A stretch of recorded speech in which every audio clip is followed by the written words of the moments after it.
Since we came and sat here, you're half an hour closer to your grave. You must go and volunteer in a hospice or in a hospital wards where people die. Last moment when it comes, when they die, they're just bewildered.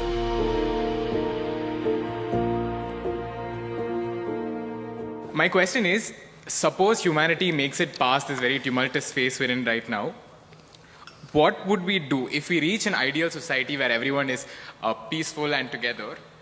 What would our end game be? What would we strive towards? No. Is it a deal between you and these guys?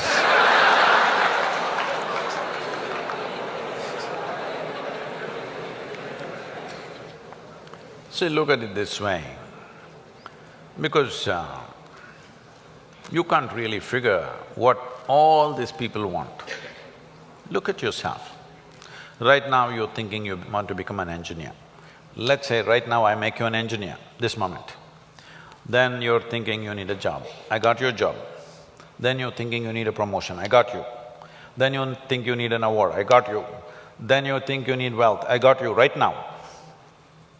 Everything that you can dream of, I got you right now. What do you want now?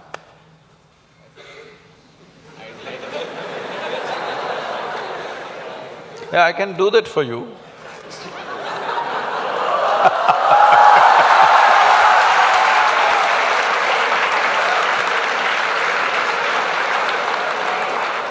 Let's say I want a job. Huh? I'm striving for a job right now. Yes. Now, we're looking at the end game, right? You got everything you wanted right now. Things that you can imagine, things that you cannot imagine right now, everything you got right now. What do you want right now? I wouldn't know what to do. Just look at it, huh?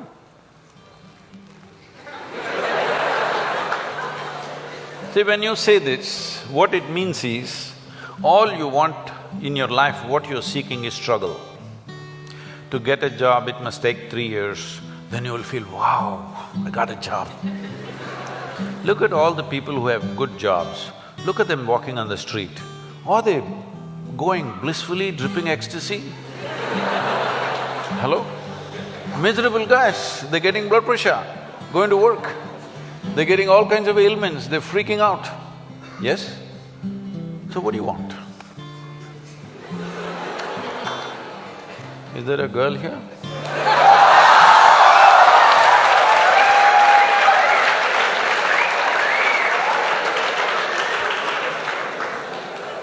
What do you want? I don't know anymore. That's good. I do not know, I like that. Because actually you do not know. Everybody keeps fooling themselves at every step in their life, thinking, what I want is, I want to become an engineer, I want to become an engineer. It'll keep you busy for 5-7 years.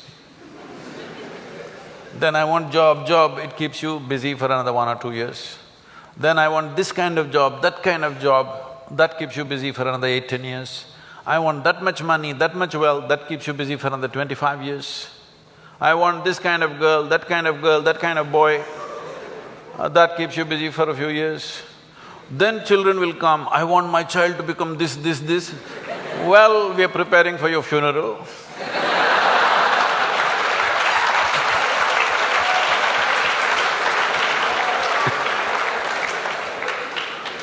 You need to understand just this. Right now, you may be giving all kinds of contexts to your life. But essentially, what you call as my life right now is just a certain combination of time and energy. Yes? As you sit here, time is rolling away for all of us. Can you roll it back? You're an engineer. Can you roll it back? Yesterday was not fruitful, so I'll roll it back. Can you? It's rolling away for all of us. As we sit here, what is ticking away here is not the clock. What is ticking away is our life, isn't it? Since we came and sat here, you're half an hour closer to your grave. It doesn't matter how young you are getting there, isn't it? Yes or no? So it's a certain amount of time, and that time nobody can manage because it rolls at the same pace for everybody. You do something, you don't do anything, you sleep, you're awake, you're happy, you're unhappy, do whatever the hell you want, it just keeps rolling mercilessly, isn't it? So there is energy that you call as life. This, you can pitch it at different levels. If you're like this, I'm talking about the classroom expression, you know.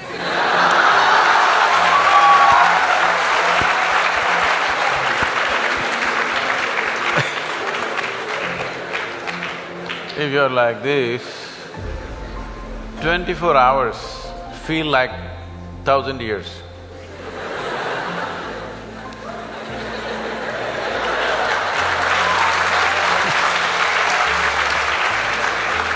But have you seen on a certain day you're very happy, 24 hours, poof, went off like a moment? Yes or no? So, time is a very relative experience in individual subjective experiences.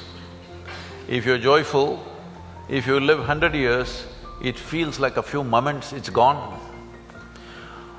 Only miserable people will have a long life.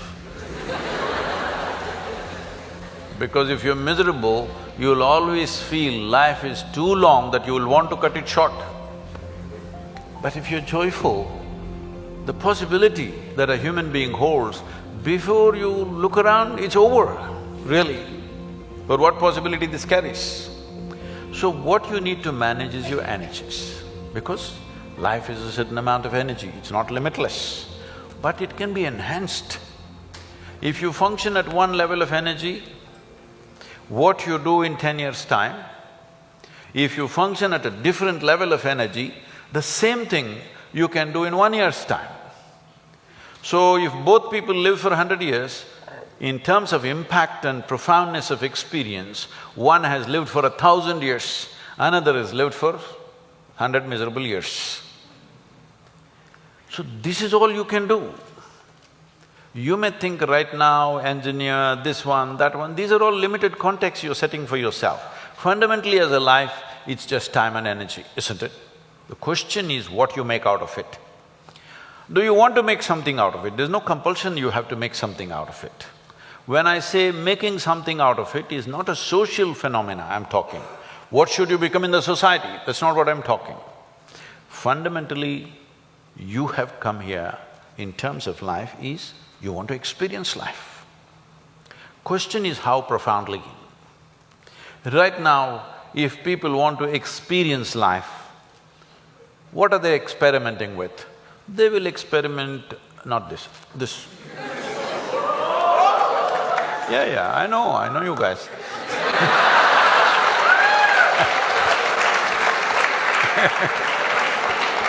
Or they'll experiment this, or they'll experiment something else. What they will experiment is how to down your faculties. You know, United States has made marijuana legal in a few states. So when I went to a few colleges or universities, they're asking me, Sadhguru, why don't you pitch? Someone like you must legalize marijuana for us. I said, no problem, we'll make marijuana legal, cocaine legal, meth legal.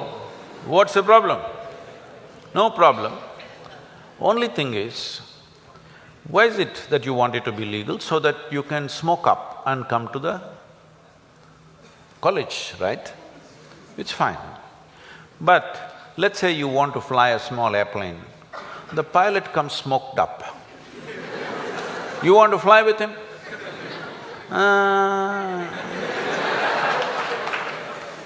Because the guy is already flying without the airplane.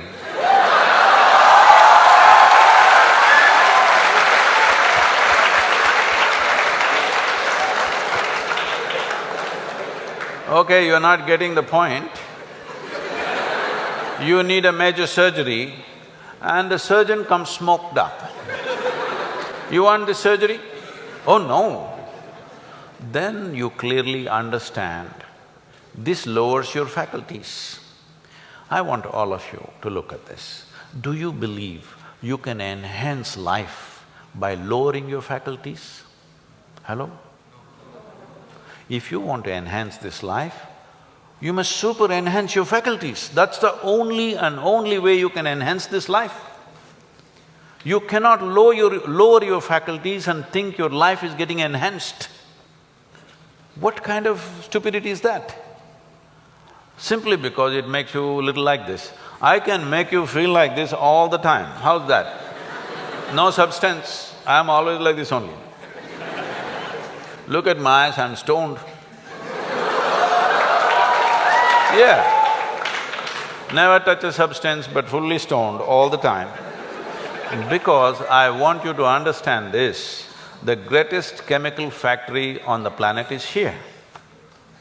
If you are a good manager of this, you can create any experience that you want from within and also heighten your faculties. If you are having an experience, even to experience that, your faculty should be heightened, isn't it?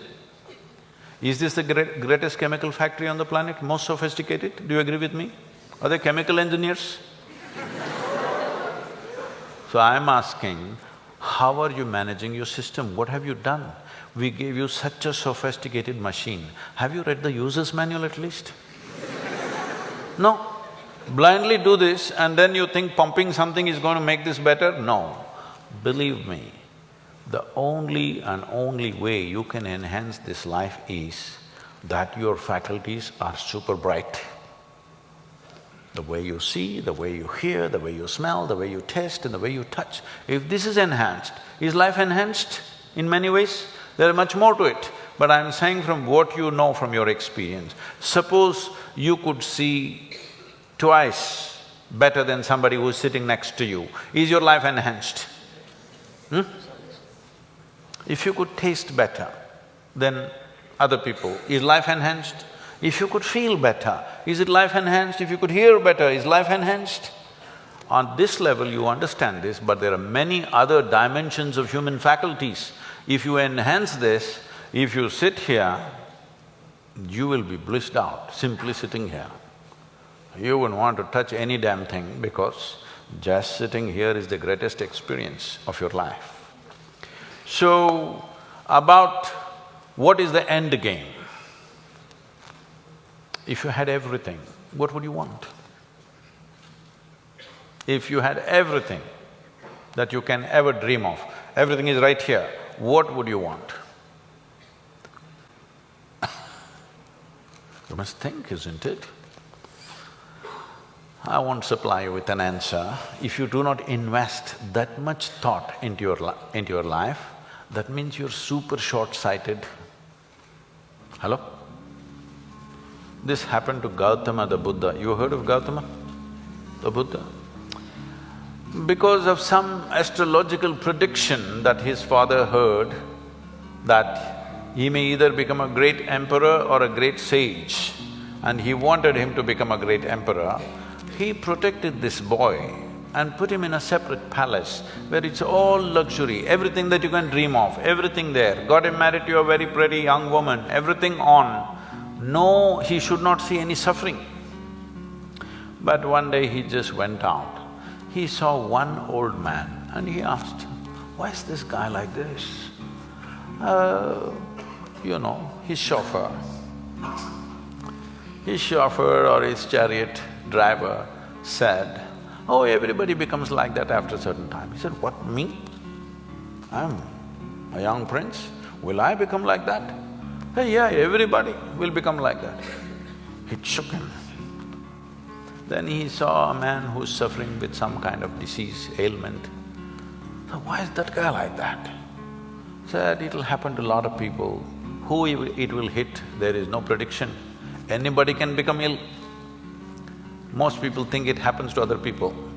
No, it can happen to us. Hello? And then he saw a funeral, a dead body. So what is that?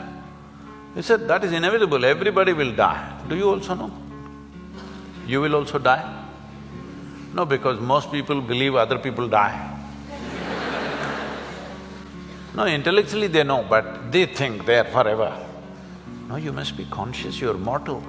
Mortal means you have a limited amount of time and energy. If you're always conscious about this, how would you organize your time and energy? You decide. If you're conscious about it. If you think you're a superhuman being, you're not going to die, other people will die, all the best.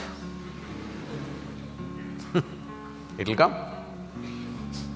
You can realize this on your deathbed and die. See,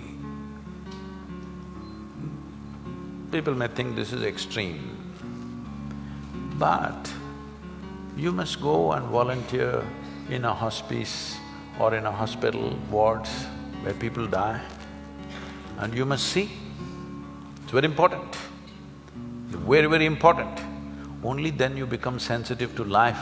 Life becomes super valuable because you know it's a limited amount of time.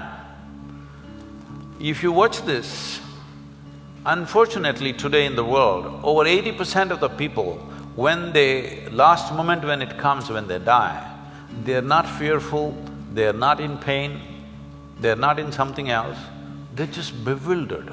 A look of bewilderment comes because all their life they just lived their thought and emotion, they never lived a life. This is important, you must understand, there is a psychological reality in your head and there is an existential reality which is life. Most people are mistaking their psychological reality to be existential. Your thought and emotion has become more significant in the cosmos, isn't it? Hello? Huh? What you think, what nonsense you think and feel, has it become more important than the universe or no? This means you are making your creation more significant than the larger creation. This means you must suffer. If you don't suffer, I'll be disappointed. Yes, I will be. Because if ignorance doesn't make you suffer, then what? Then what's the use of me? Because it takes a lot to come out of the trap. What is the use of somebody striving to come out of the trap of ignorance when people can live wonderfully in their ignorance? What is the point? What is the use of knowledge? What is the use of knowing? What is the use of enlightenment? What is the use of realization if people can live absolutely blissfully in their ignorance? What is the point? When you're ignorant, you must suffer. And I want you to know, the greatest evil right now on the planet is not evil, it's ignorance.